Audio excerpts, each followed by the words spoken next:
Good morning students. Last lecture में हमने scanf और प्रिंटएफ फंक्शन के बारे में पढ़ा था।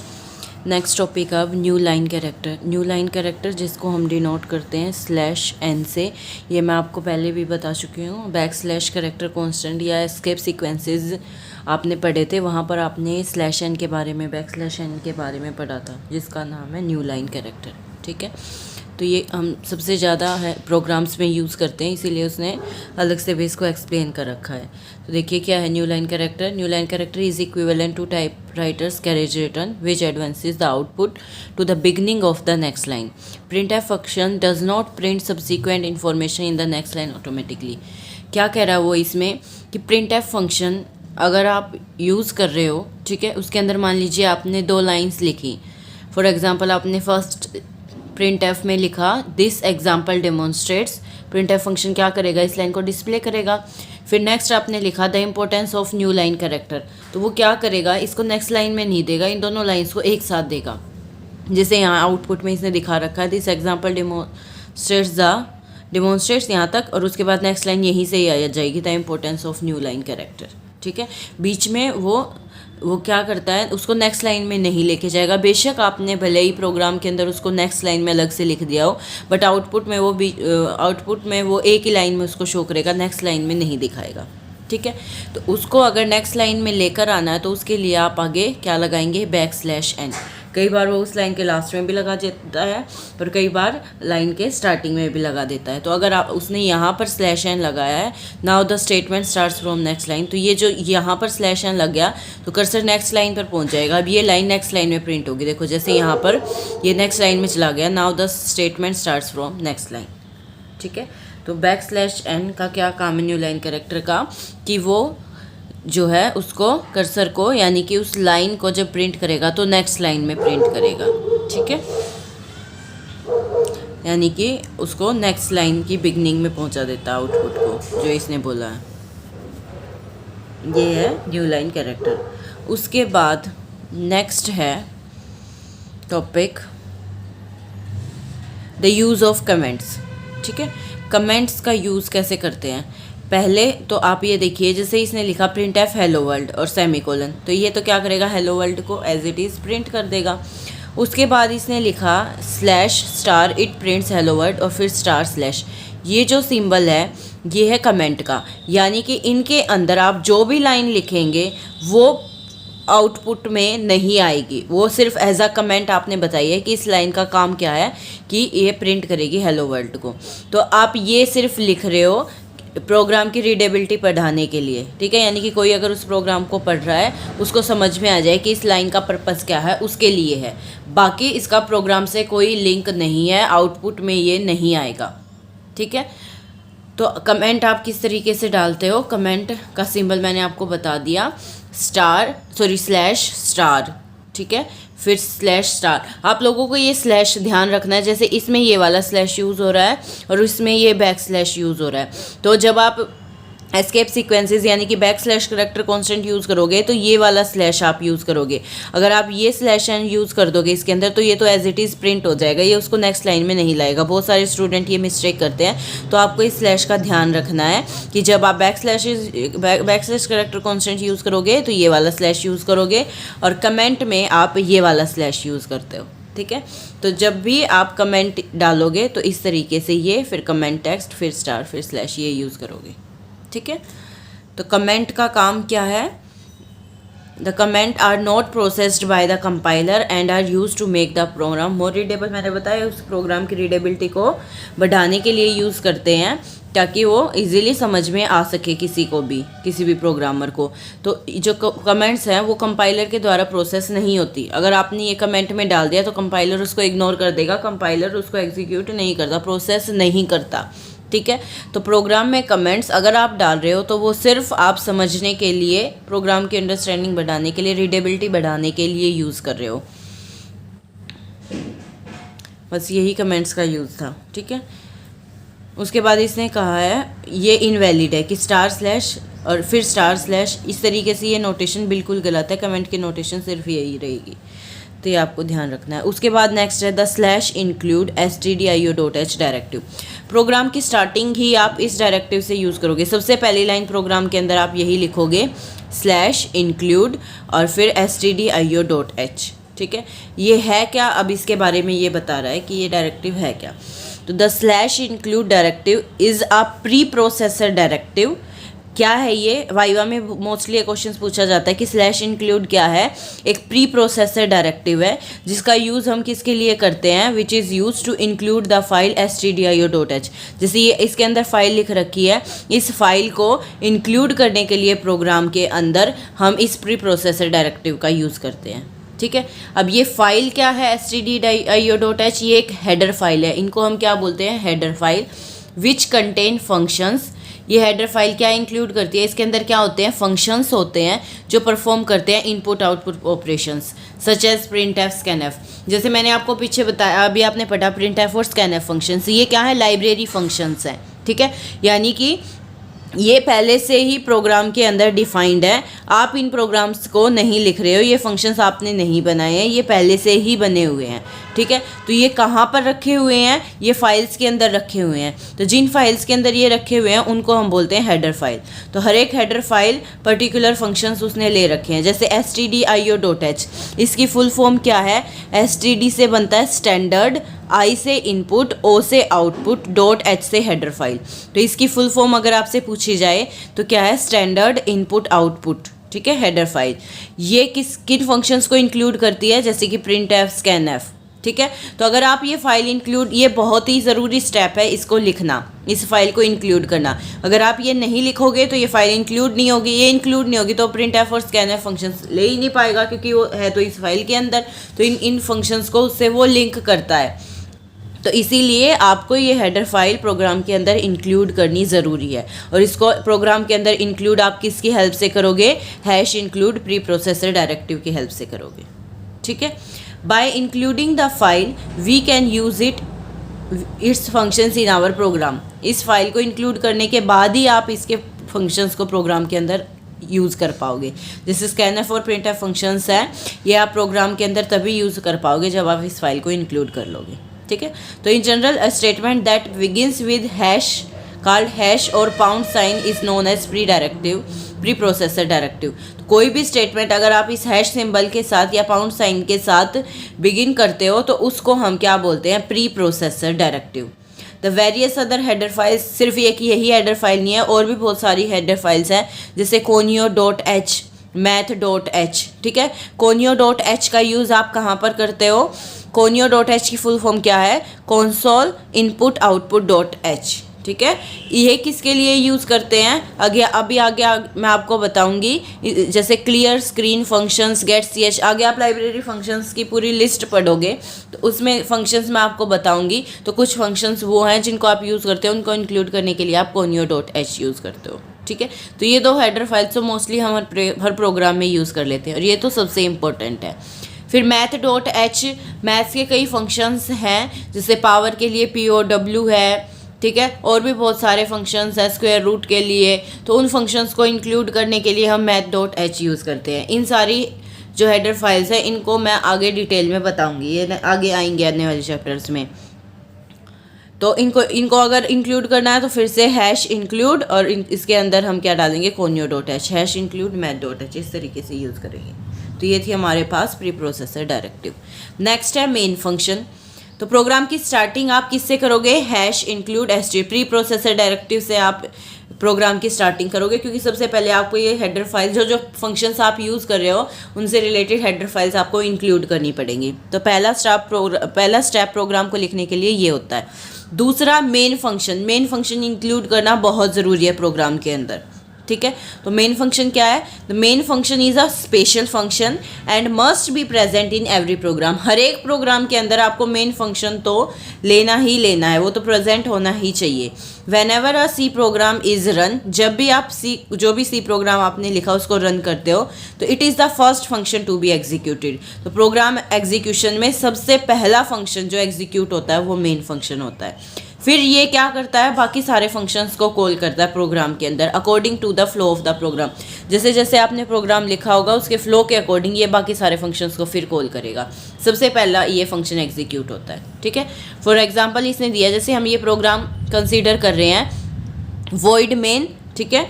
इसके अंदर लिखा हमने printf enter the wonderful world of C programming. दूसरी हमने लाइन स्लैश एन लिखा हेलो वर्ल्ड, ठीक है। तो पहली लाइन ये प्रिंट करेगा enter the world of C programming, फिर नेक्स्ट लाइन में ये प्रिंट करेगा हेलो वर्ल्ड, ठीक है। अब मेन फंक्शन के आगे इसने लिखा वॉइड। वैसे मैं पीछे बता चुकी हूँ वॉइड क्या है, एक डाटा टाइप है जो मेनली हम फंक्शंस के लिए यूज़ करते हैं। तो मेन एक फंक्शन है, फंक्शन के साथ हमेशा हम ये ब्रैकेट लगाते हैं। तो आप प्रोग्राम के अंदर इसी तरीके से मेन फंक्शन लगाओगे, मेन और उसके साथ ब्रैकेट। हर फंक्शन के साथ ब्रेसेस लगती हैं। ये रिप्रेजेंट कर रहा है कि मेन एक फंक्शन है और उसकी टाइप क्या है, वॉइड है, ठीक है। अब हमने इसके आगे वॉइड को क्यों लगाया वो ये एक्सप्लेन कर रहा है। In the above block void is the return status. Main जब भी हम फंक्शन के आगे उसकी टाइप लिखते हैं तो इसका मतलब वो उस टाइप की वैल्यू को रिटर्न कर रहा है, ठीक है। तो अब यहाँ पर वॉइड क्या is the return status that main function returns to the operating system. जो भी मेन फंक्शन वैल्यू रिटर्न कर रहा होगा वो रिटर्न स्टेटस ये बताएगा, ठीक है। Main function can return any data type, कोई भी डाटा टाइप रिटर्न कर सकता है main function. And if any return type is not specified, अगर आपने उसके आगे कोई टाइप नहीं लिखी, जैसे मैं यहाँ से वॉइड हटा दूँ, कोई टाइप नहीं लिखी, तो इट इम्प्लिसिटली रिटर्न्स इंट। तो वो अपने आप ही कैसी वैल्यू रिटर्न कर देगा, इंट वैल्यू को रिटर्न कर देगा अगर आप यहाँ पर कोई डाटा टाइप नहीं लिखते हैं तो, ठीक है। बाय डिफ़ॉल्ट इंट लेगा। In case there is no value return to the system using return statement, अगर मान लो आप यहाँ इंट लिख रहे हो और वो वैल्यू कोई रिटर्न नहीं कर रहा है, जैसे इसे एग्जांपल में ले ले, कोई वैल्यू रिटर्न कर नहीं रहा है, तो उस केस में वार्निंग आ जाती है, ठीक है। प्रोग्राम रन जब आप कंपाइल करोगे तो वो क्या दे देगा, वार्निंग दे देगा, ठीक है, कि वैल्यू मस्ट बी रिटर्न इस तरीके से। तो इस चीज़ को अवॉइड करने के लिए हम वॉइड लिख सकते हैं कि हो सकता है कोई वैल्यू रिटर्न करे, तो वो भी वॉइड, हर एक डाटा टाइप मैंने बताया था आप हर एक के लिए देख सकते हो। और दूसरा, अगर कोई वैल्यू रिटर्न नहीं हो रही है तो उस केस में वो वार्निंग नहीं देगा, वो प्रोग्राम एग्जीक्यूट कर देगा। तो उस चीज़ को अवॉइड करने के लिए, उस वार्निंग को हटाने के लिए हम मेन की डाटा टाइप क्या लेते हैं, वॉइड। तो आप भी हमेशा क्या लोगे, वॉइड, फिर मेन लिखोगे और फिर ब्रैकेट्स लिखोगे, ठीक है। तो प्रोग्राम कैसे लिखना मैं आपको स्टेप बाय स्टेप बता रही हूँ। सबसे पहले आप #include stdio.h लिखेंगे, फिर conio.h अगर इंक्लूड करनी है तो वो इंक्लूड करोगे। कोई ऐसा फंक्शन यूज़ कर रहे हो जो math.h हेडर फाइल में है तो फिर math.h को भी इंक्लूड करोगे। उसके बाद मेन फंक्शन लोगे और मेन फंक्शन कैसे लिखोगे, वॉइड मेन, इस तरीके से। और फिर इस ब्रैकेट्स के अंदर आपको जितनी भी स्टेटमेंट्स लिखनी है वो आप लिखोगे। आगे आएगा सी स्ट्रक्चर, वहाँ मैं आपको बताती हूँ। नेक्स्ट टॉपिक यही है, ठीक है। तो इसने यही बताया, main function in the above example contains 2 printf statements. Main function के अंदर हमने क्या लिखा, 2 printf स्टेटमेंट लिखी, एक कमेंट लिखी that is enclosed in curly braces.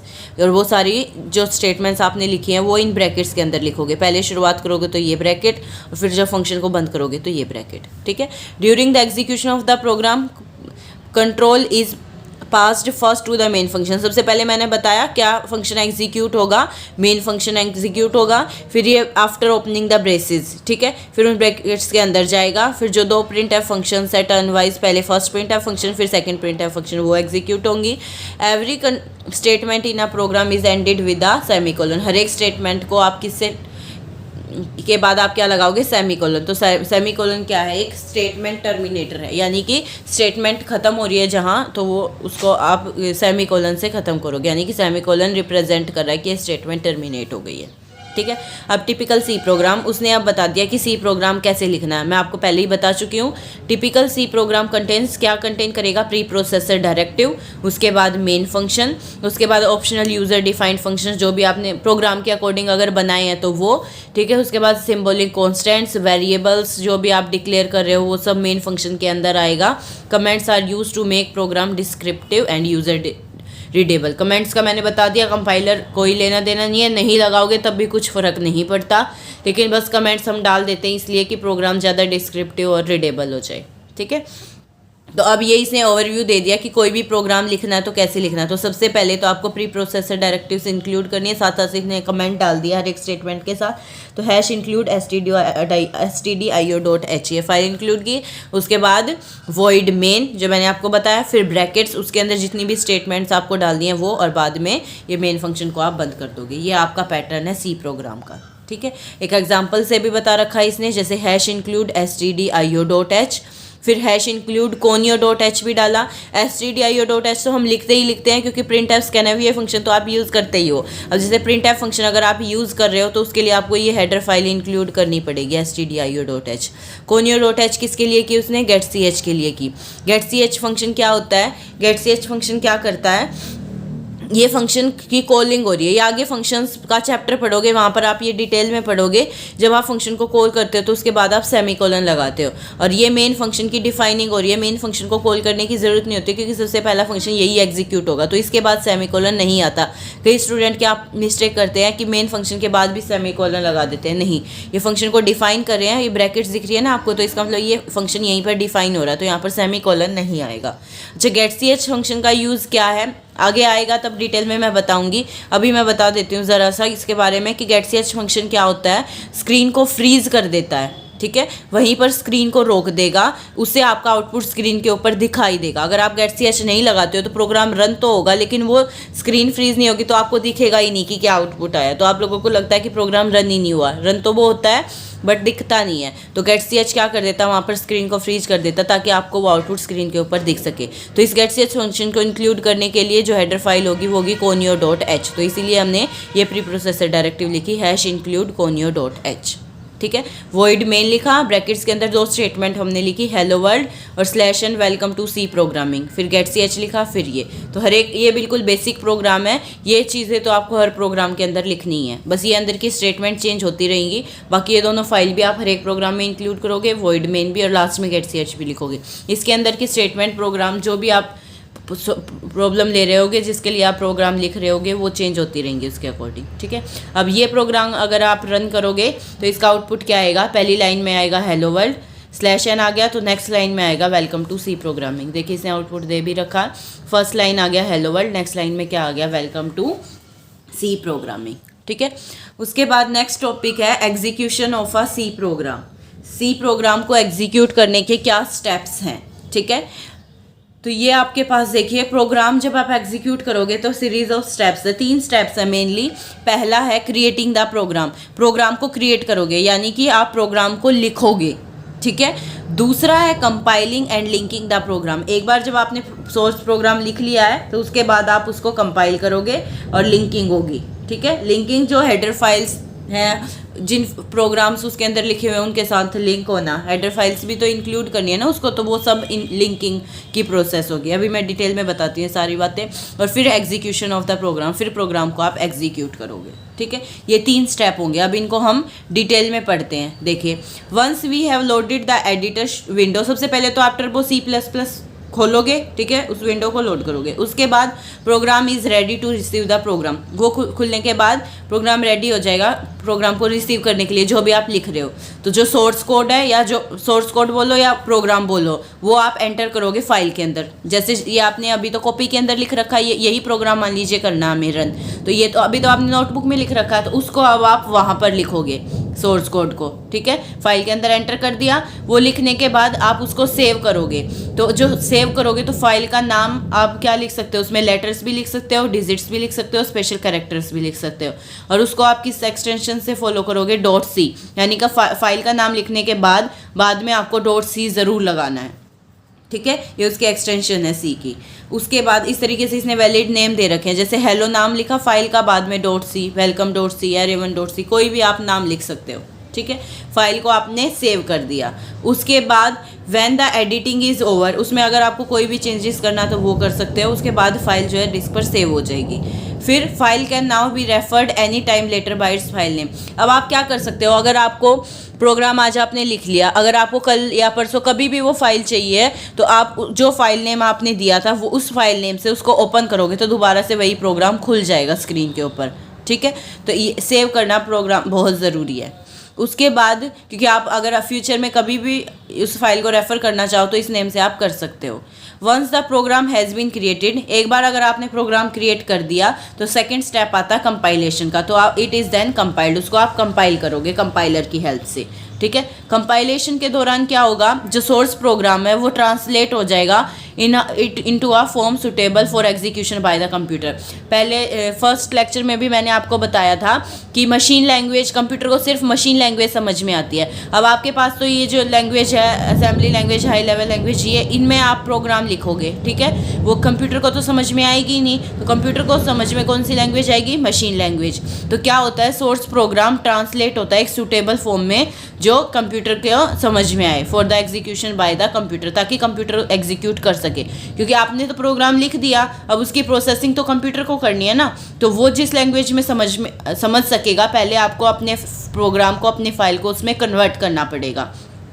तो if the source program is correct, अगर सारा सोर्स प्रोग्राम करेक्ट है, उसमें कोई भी एरर नहीं है, then compilation will display successful result. तो कंपाइलेशन जो कंपाइल करोगे तो वो क्या दिखा देगा? सक्सेसफुल, ठीक है। और अगर उसमें दिक्कत है तो वो एरर शो करेगा, क्या क्या एरर्स हैं वो सारी लिखेगा। तो पहले आपको वो करेक्शन करनी पड़ेगी जब तक कि सक्सेसफुल रिजल्ट नहीं आ जाता। फिर translated program is started in another file, फिर जो प्रोग्राम ट्रांसलेट हुआ है वो दूसरी फाइल में चला जाएगा जिसकी एक्सटेंशन होगी .o अगर यूनिक्स है, और .obj अगर MS-DOS में काम चल रहा है तो, ठीक है। जब सेव कर रहे हो, जब एक्सटेंशन है .c, ट्रांसलेशन होने के बाद वो उस प्रोग्राम को हम बोलते हैं ऑब्जेक्ट कोड। जैसे पहले आप उसको क्या बोल रहे थे? सोर्स कोड, ठीक है। और ट्रांसलेटेड जो फाइल है उसको आप क्या बोलोगे? Object code. If there are errors in the syntax, अभी मैंने आपको बताया अगर सिमेंटिक्स या सिंटैक्स एरर, कोई भी एरर है तो वो एरर्स लिस्टेड हो जाएंगे कंपाइलर के द्वारा। And compilation is not completed, compiler वो एरर्स को शो कर देगा, वो सारी लिस्ट दे देगा कि इस लाइन में ये दिक्कत है, तो कंपाइलेशन उस केस में कंप्लीट नहीं होगी। वो एरर्स पहले आपको करेक्ट करने पड़ेंगे सोर्स प्रोग्राम में with the help of editor. And compilation is not a success till all the errors are eliminated. जब तक कंपाइलर ने जितने एरर्स दिखाए हैं वो सारे आप एलिमिनेट नहीं कर देते, वो करेक्शन नहीं कर देते, तब तक कंपाइलेशन कंप्लीट नहीं होगी। तो जब तक कंपाइलर सक्सेसफुल नहीं दिखा देता तब तक आपको उसमें चेंजेस करने पड़ेंगे। कंपाइलेशन के साथ साथ प्रोसेस होती है लिंकिंग की। Linking is the process of putting together all the program files and functions required by the program. Linking क्या प्रोसेस है?